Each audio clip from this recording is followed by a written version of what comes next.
Hey, what's up guys? Today I'll show you a thriller horror film, ZEE OUI, The Man-Eater. Spoilers ahead, watch out and take care. The film begins with a man in prison, spending his last days cooking a meal for himself. As he finishes his meal, the guards take him out of his cell and take him to the firing squad. Before his execution, the man recalls the times before he got to prison. The scene returns in 1946 when the man named Lee Huey migrates from China to Bangkok.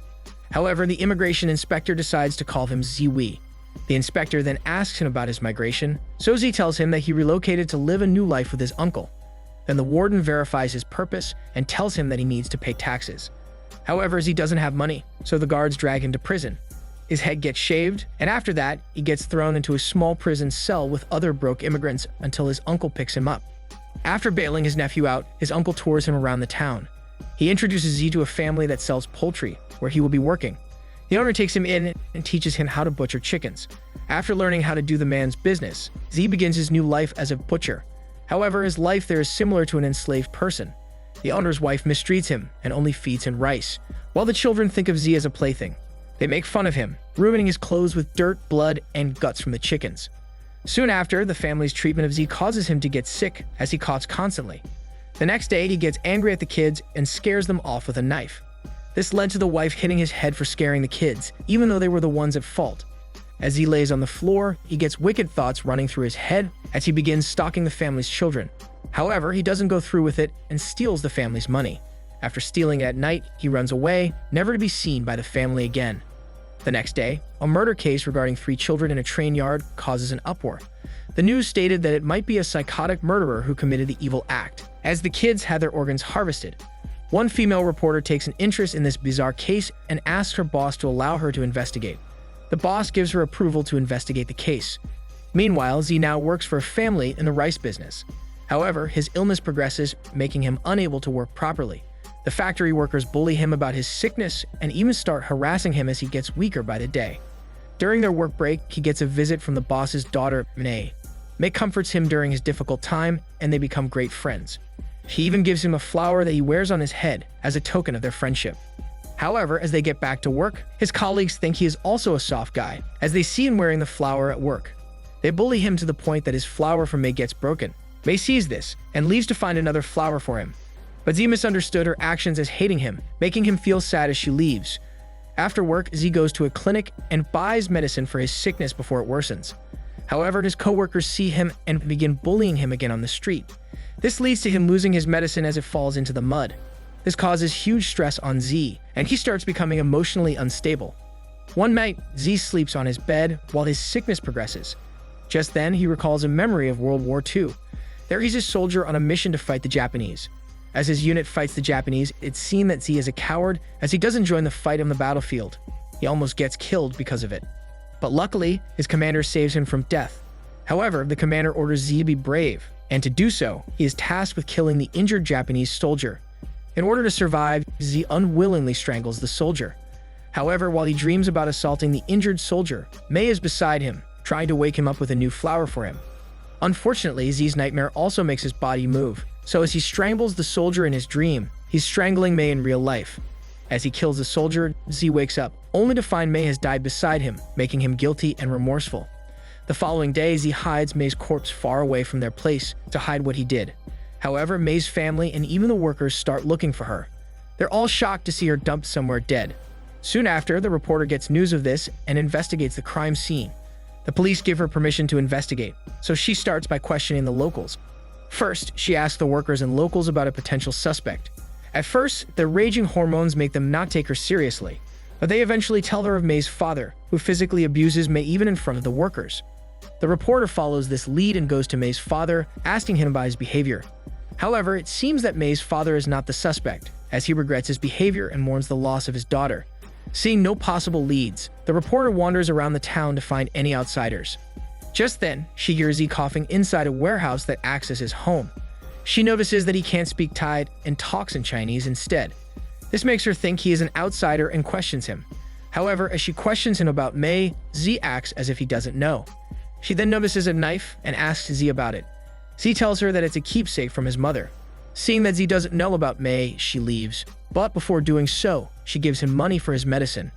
The next day, Z still doesn't perform well at work, prompting May's father to fire Z, but the boss gives him a chance to work on a farm owned by his relative. Meanwhile, while the reporter watches her boss's daughter, Palm, playing there, she updates him about May's case. After hearing about it, the boss thinks that the father might be a suspect. However, the reporter confirms that the father isn't the suspect. The boss then tells her she should have paid attention to anyone nervous during her investigation, but the only one she could recall who was nervous was Z, but she thought it was only because he was sick. Just then, they notice that Palm is missing, making them worried since there's a killer on the loose. They both look for Palm and luckily find her with another stranger who politely helped her get her kite stuck in a tree. The two sigh in relief as Palm is safe. Later that night, the reporter gets a nightmare of her childhood. There she is revealed to be interested in child murder cases because she and her sister were victims. However, only she survived with a scar on her chest. After being a survivor, the reporter is determined to find child killers. The following day, Z now works on a farm where he is less stressed. However, his peaceful job is short-lived as a storm approaches. The next night, he gets a dream about his sickness under a strong storm. His sickness has been there ever since childhood, so his mother always nurses him.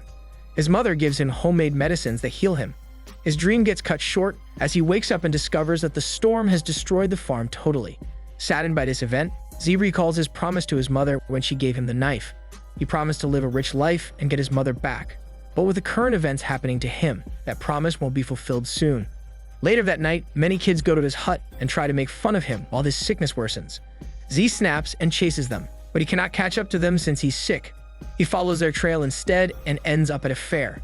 As he looks around, the feeling he had for the first family's children he worked for returns. Only now Z realizes that it's the feeling of being hungry. He kidnaps a little girl who got separated from her friends and takes her to an isolated place under a railway. Z suddenly recalls another memory of World War II. In that memory, his officer offers him the flesh of a Japanese soldier. It's said to give him strength and confidence. Z refused the offer in the past, but now he uses it to justify killing the poor little girl. He slits her throat with his mother's knife while the train passes them to drown out the scream. After that, he harvests her heart and uses it to brew a soup similar to how his mother made it. As he drinks it, Z feels himself getting better. Z almost gets caught the next day when he drops his mother's knife. Fortunately, the guard doesn't check the cloth wrap blade, and Z manages to flee with the train. At the same time, the police find the child that Z killed. The reporter and her boss then arrive at the scene of the crime. As the issue escalates, they get more determined to find the killer. After a while, Z reaches a wharf town where his another uncle is a wharf master. He then asks the uncle if he could take a ship back to China. Unfortunately, he can't let Z go back for free, so Z tries to find a way to make money. He then sees another fair and decides to become a thief to sell goods. At the fair, he spots a gold necklace and steals it. At that same time, the reporter and her boss are at the fair on their day off. Just as they go on a ride with Palm, the reporter notices the commotion. She runs after Z, but unfortunately, she loses him amidst the crowd. After escaping from the reporter, Z's sickness kicks in. This makes him crave another meal. He finds a girl not far away from him, buying ice candy. Z uses this ice candy to lure her away from the crowd, before snatching her and bringing her further away from the area. Z takes her to a cave where monks pray. Z commits the same act of killing her and harvests her heart. However, a child monk approaches the cave, prompting him to run and leave the place. However, he forgets his mother's knife and his sandals because of panic. Just as he leaves, the child monk screams as he finds the child and calls for help. The reporter and her boss are also near when the child monk asks for help, so they go to the crime scene along with some people. As they arrive, the reporter thinks that the necklace thief is also the killer, as she notices the thief's sandals. As the investigation progresses the next day, the reporter recognizes the knife but can't fully recall where she saw it. Meanwhile, the uncle appraises Z's necklace and finds out it is fake. After the failed heist, Z uses the kid's hearts to make himself his mother's special soup to heal his sickness. Unfortunately, the investigation gets disrupted when news of many different child murders in other areas happens simultaneously. This led to the police blaming any Chinese man for becoming their suspect, so as to calm the public down. The reporter disagrees with this action, as it still lets the killer be on the loose. However, the reporter and her boss could not find evidence to dispute the decision, so they followed the police's plan. Later that night, the reporter dreams of herself as she enters the cave that Z murdered in. She gets a clearer view of the knife as she visualizes the killer, but before she gets stabbed, she wakes up. The reporter immediately informs her boss about Z being the killer, after remembering the encounter with him where she sees his knife, so they track him down. They find traces of Z near the area of the recent crime and find Z's uncle. They ask if Z sold a necklace to him. He replies that Z indeed sold a necklace to him, confirming that he is the killer. He tells them that Z has asked his help to return to China. They call the police to search for Z in a beach province, which has a ship bound to China. Meanwhile, Z observes the kids who are playing with their kites. He then tricks them into playing with him, but he suddenly disappears with one of the kids. This alerts the police as the kids and their parents inform them of the kidnapping. After identifying Z, the police start combing around the area they were last seen. Meanwhile, the kid realizes that Z is out to kill him and runs away from him. The kid manages to hide from him in a cave. After finding the cave empty, Z leaves, prompting the kid to come down from his hiding spot. However, it turns out Z faked his leaving so he could catch the kid. Fortunately, before he can kill the kid, the police and the reporter arrive to stop him. But this only makes Z take the kid hostage. Fortunately, the reporter calmly talks him into surrendering his knife, and Z gives it to her when he hallucinates, and sees her as his mother due to stress and panic. The police then apprehend him and take him to prison, where he awaits his trial. During his trial, the reporter writes an article about Z, claiming that Z is a victim of his inner demons, and migrating to Thailand only unleashes these inner demons, prompting him to become a twisted killer. Meanwhile, the police put the blame on Z for all the murders in the area, even though he's not the only killer. They lack evidence and lead for the other crimes, so Z takes all the blame, while the other killers are on the loose. After making Z confess to all the child murders with a deal that promises his freedom back to China, the police decide to kill him, breaking their promise. As his death comes for him, Z remembers his mother. The film ends with a flashback, revealing that his mother used executed criminals during the war as food. Z's mother makes soup for these people and gives it to her sick son to make him feel better. This is Daniel CC Movie Channel. Stay safe and enjoy your day.